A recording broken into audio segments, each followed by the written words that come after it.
Belum lagi saudara nonton hari ini. Lihat di media. Bencana. Kegoncangan. Nah kalau kamu nggak ngerti. Kamu bilang ini, Tuhan marah. Begitukah Tuhan? No. Itu konsekuensi. Dari sekian apa yang kita buat, kita nggak lihat hasilnya besok. Kalau kamu pemimpin hebat, kamu pimpin kota ini. Kamu rubah apa saja. Tanpa kamu tahu dampaknya. Nanti satu waktu. Waktu goncang itu terjadi. Akhirnya dia sih yang dulu rubah ini makanya gini. Alam tatanan yang Tuhan bikin. Kalau kita tidak punya pengetahuan. Kita nggak punya hikmat. Bagaimana menata alam. Di bumi Maluku aja lah. Di kota ini aja. Cuman karena kamu punya power. Kamu punya otoritas. Kamu main bikin sembarangan aja. Nggak jadi besok. Waktu bencana datang. Kita cepat bilang. Ini Tuhan marah. Siapa bilang Tuhan marah? Kita yang salah menata. Kamu bukan cuma suruh membangun. Kamu harus mampu menata. Kamu harus mampu merawatnya.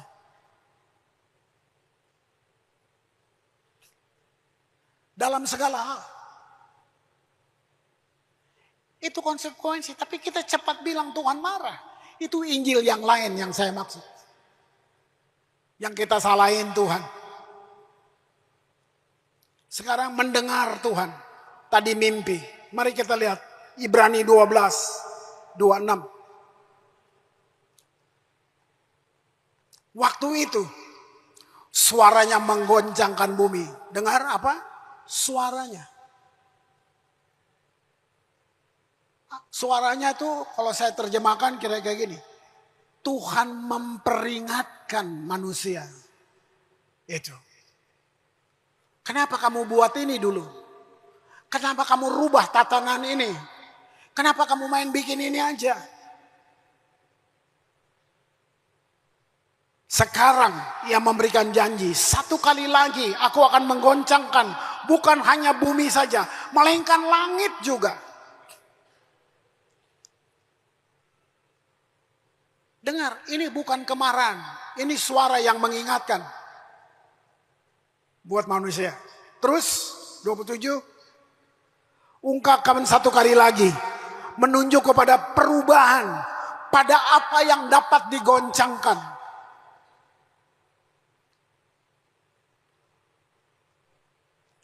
Itu dijadikan supaya tinggal tetap. Apa yang tidak tergoncangkan. Nanti saudara. Waktu kita semua. Kedatangan Yesus. Kita semua dijemput.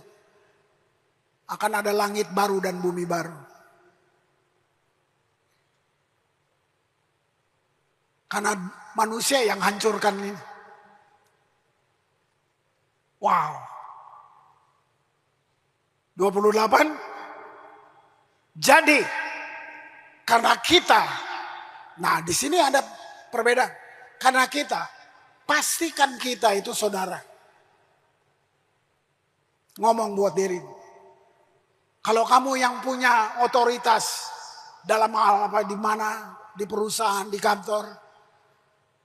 Bisa nggak kamu pilih jalan yang benar supaya kamu masuk di sini? Kita menerima kerajaan yang tidak tergoncangkan. Orang bisa duduk sebelahan sama kamu. Begitu waktu itu tiba, dia goncang dan dia nonton kamu. Kok kamu baik-baik ya? 10 tahun saya jalan sama kamu. Kamu gak pernah mau dengar saya.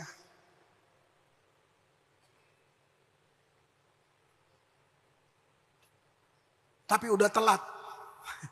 Terus baca ayat. Marilah kita mengucap syukur.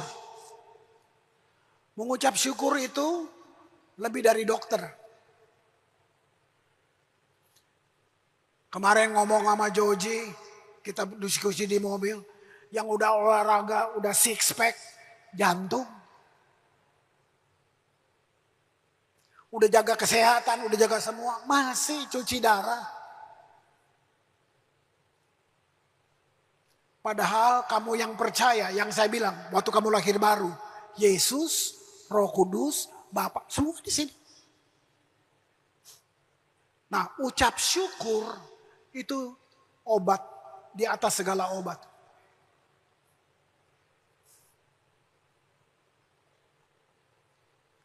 Ucap syukur for sambal balado saja, kasbitone, semua ucap syukur. Kopi satu teguk, bangun bersyukur. Lebih dari segala obat. Selesaikan dengan beribadah kepada Allah. Ibadah yang seperti apa? Seperti kita nanti menurut cara yang berkenan kepadanya. Nanti di lain waktu saya coba mengajar ini. Tapi ini sebentar, cara yang berkenan dengan takut dan hormat. Kamu luput dari goncangan-goncangan itu. Bukan kita diangkat, kita ada. Kita ada. Tapi orang nonton kita. Karena itu pilih jalan hidup yang berbeda. Pilih. Orang yang punya kecerdasan rohani, dia bisa memadukan cara berpikir, cara berkata. Dasarnya ini sinkronisasi pada firman Tuhan. Apa yang kamu bilang terkonek dengan apa yang firman bilang. Apa yang kamu bangun, yang nasihatin di kantor, waktu kamu pimpin rapat, semuanya. Semua yang kamu arahkan terkonek dengan firman di dalam kamu.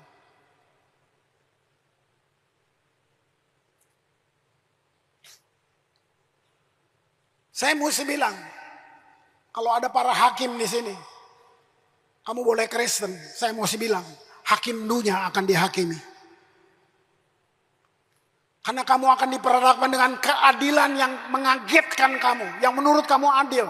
Nanti kamu akan bertemu dengan satu sistem standar keadilan yang menghancurkan kamu sendiri. Serius.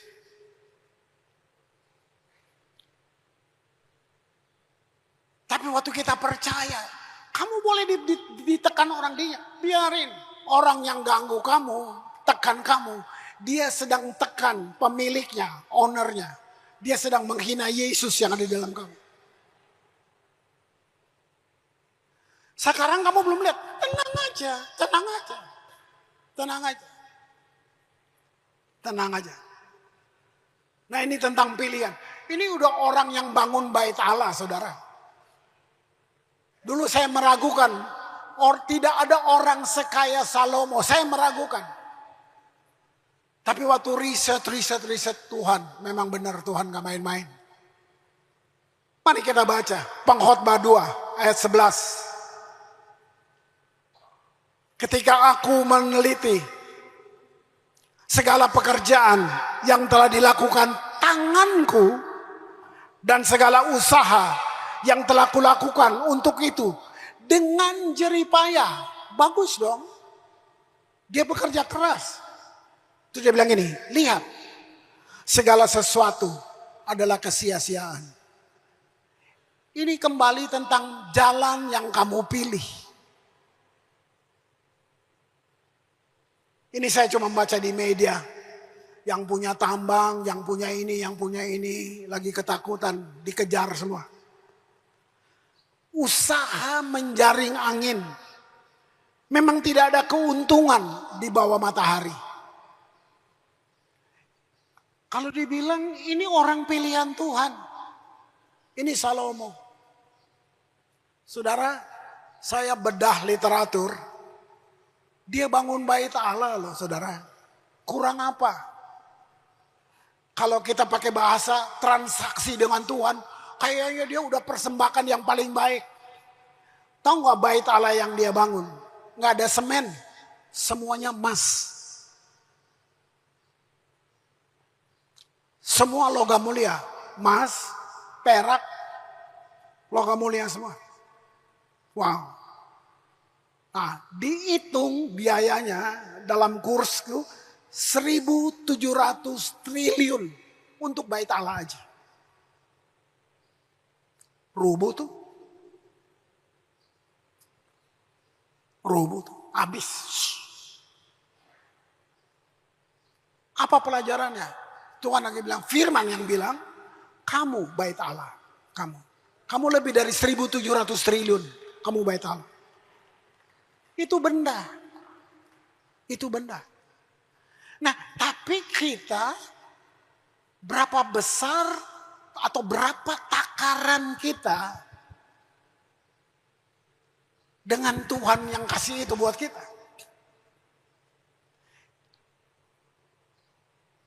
Supaya kamu pikir minggu-minggu akhir ini, ayo definisi ulang perjalanan hidup kita. Ini tulisan dia lagi. Ini menu makanannya. Cuman menu makanan, belum bilang penghasilannya. Penghasilan emas dia dalam setahun 666 talenta.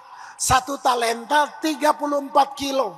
Saya dulu pernah saya pernah bilang itu. Kali 666 kali 40 tahun. Pecah kalkulator lo. Ini orang paling kaya. Lihat menu makanannya. 1 Raja 4:22. Adapun persediaan makanan yang diperlukan Salomo untuk sehari. Sehari ya, lihat. 30 kor tepung yang terbaik. 60 kor tepung biasa. 23. 10 ekor lembu gemukan sehari. 10 ekor lembu gemukan. 20 lembu gembalaan. 100 ekor domba. Ini sehari. Belum terhitung rusa, kijang, rusa dandi, dan gangsa piaraan. Sehari. Nah kalau 40 tahun, habis semua kebun binatang.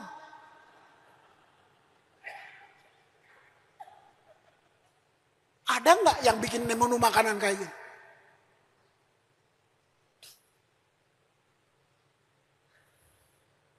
Wow.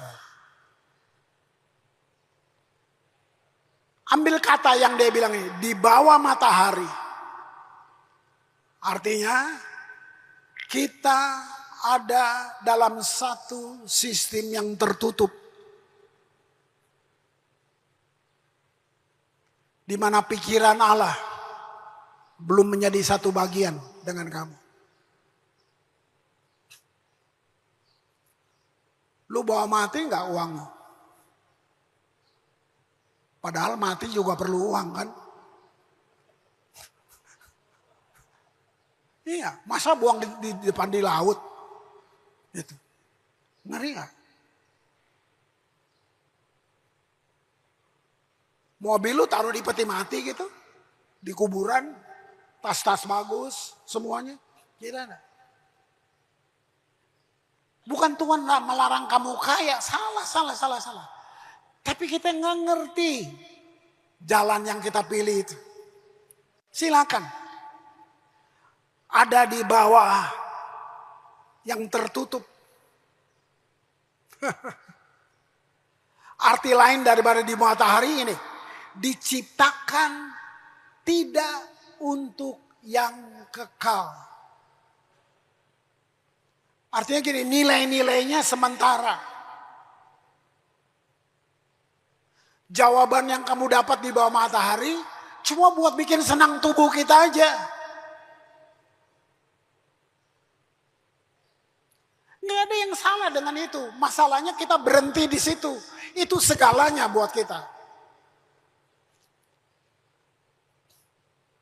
Ketika kita jauh dari Allah, semua kenikmatan terbelenggu hanya oleh waktu. Terus Salomo bilang gini, itu usaha menjaring angin. Hebat ya ini orang. Tapi memang mesti orang yang kaya yang nulis ini. Ya. Makanya waktu kamu banyak persoalan, kamu menang, kamu yang tolong orang lain. Kamu lewatin banyak, terus kamu keluar dan menang. Justru kamu yang nolong orang lain. Waktu kamu bilang, saya pernah di situ dulu. Itu menyembuhkan. Gak usah kasih-kasih ayat, gak usah. Oh mereka gak ngalamin.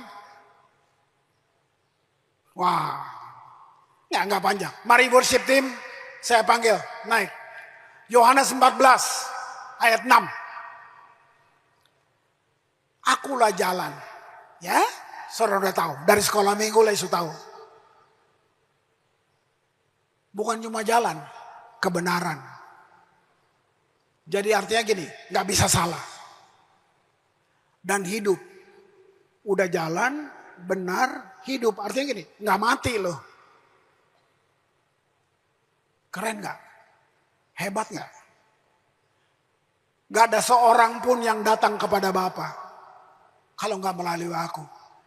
Jangan tunggu mau mati baru doa kayak gini. Udah napas tinggal 1, 2, enggak, sayang banget. Sayang banget. Dari sekarang kamu udah ketemu jalan itu. Kata Yunani tentang jalan yang baik itu, kata yang dipakai alos. Itu. Alos. Itu kayak dari ambung gitu ya, alos. Artinya bermutu tinggi. Gak ada yang bisa kasih selain dia. Bermutu tinggi. Nah orang Majus ini, mereka terhindar dari rekayasa jahat Herodes. Tuhan bawa mereka melalui jalan alos. Jalan yang bermutu tinggi. Kenapa? Karena mereka dengar suara tuntunan Tuhan. Jangan cuma bikin kue. Keluargamu datang mungkin kita kumpul-kumpul. Jangan cuma itu aja. Itu oke. Bagus. Nggak ada yang salah. Tapi jangan berhenti di situ. Nggak cukup itu. Gitu. Tapi apa yang mesti kita buat? Yuk. Ambil keputusan. Kita mau berjalan di jalan yang bermutu tinggi.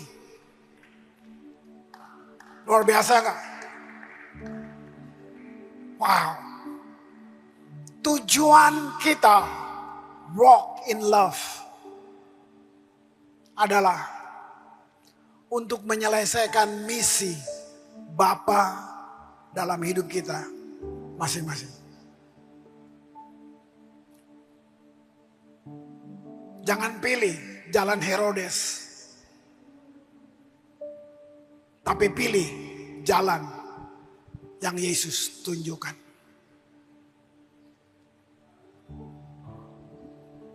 Kamu tergoda, apalagi generasi media mau begini. Kamu nonton film Korea kebanyakan, kamu lihat mukanya sama semua, dia operasi. Jadi lu nggak yakin lu ganteng, Tuhan udah kasih, lu rubah. Satu grup mukanya sama semuanya, bingung kan?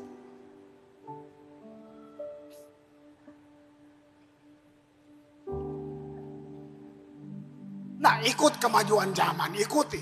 Tapi gini, pilih ada satu jalan yang kamu punya. Bukan jalan Herodes.